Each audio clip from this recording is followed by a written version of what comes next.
আরো একবার মুসলিম দেশের সঙ্গে প্রতারণা বিশ্বকাপে। এর আগেও ফিফা বিশ্বকাপে মুসলিম দেশের বিরুদ্ধে এসেছে সিদ্ধান্ত।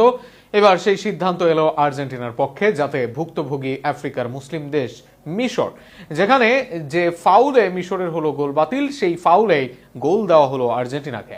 মুসলিম দেশ মিশরের সাথে হওয়া অন্যায় নিয়ে থাকছে প্রতিবেদনে। প্রথমে ইরান, এরপর সেনেগাল, এবার ফিফার সর্বশেষ শিকার মিশর। বিশ্বকাপে সব শত্রুতা যেন মুসলিম দেশের উপরই, আর সেখানেই ভুক্তভোগী এই দেশগুলো। যেখানে তাদের উপর হওয়া অন্যায় এড়িয়ে যাওয়া হয়, তখন অন্ধের মতো চোখ করা হয়, অথচ পান থেকে চুন খসলেই দেওয়া হয় শাস্তি। আর্জেন্টিনা ও মিশর ম্যাচে ছিল নাকি?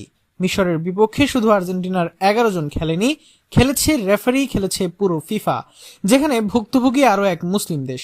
2-2-4 মেলালে দেখবেন এই দৃশ্য নতুন নয় মোটেও। অথচ দিনটা মিশরের জন্য ইতিহাস রচনা করার একদিন হওয়ার কথা ছিল।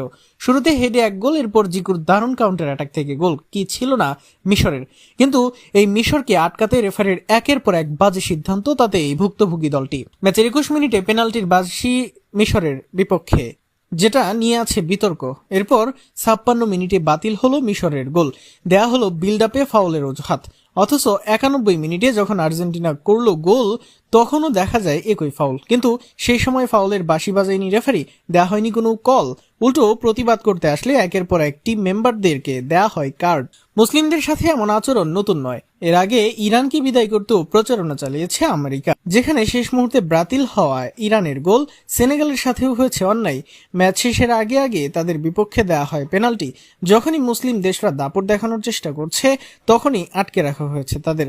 আরো একবার এমন দৃশ্যই দেখলো বিশ্ববাসী। আর্জেন্টিনা মিশর ম্যাচটি ঘিরে তর্ক বিতর্ক, সমালোচনা থাকবেই। ইতিহাসের পাতায় ম্যাচটি থাকবে কালো অধ্যায় হিসেবে, যেখানে আরো এক মুসলিম দেশের সাথেও ফিফা যে আচরণ করলো, তাতে বিশ্বকাপ তো হবে আরো কলঙ্কিত। আরো একবার প্রশ্নবিদ্ধ হলো আর্জেন্টিনার জয়, একই সাথে মুসলিম দেশের সাথে এমন আচরণ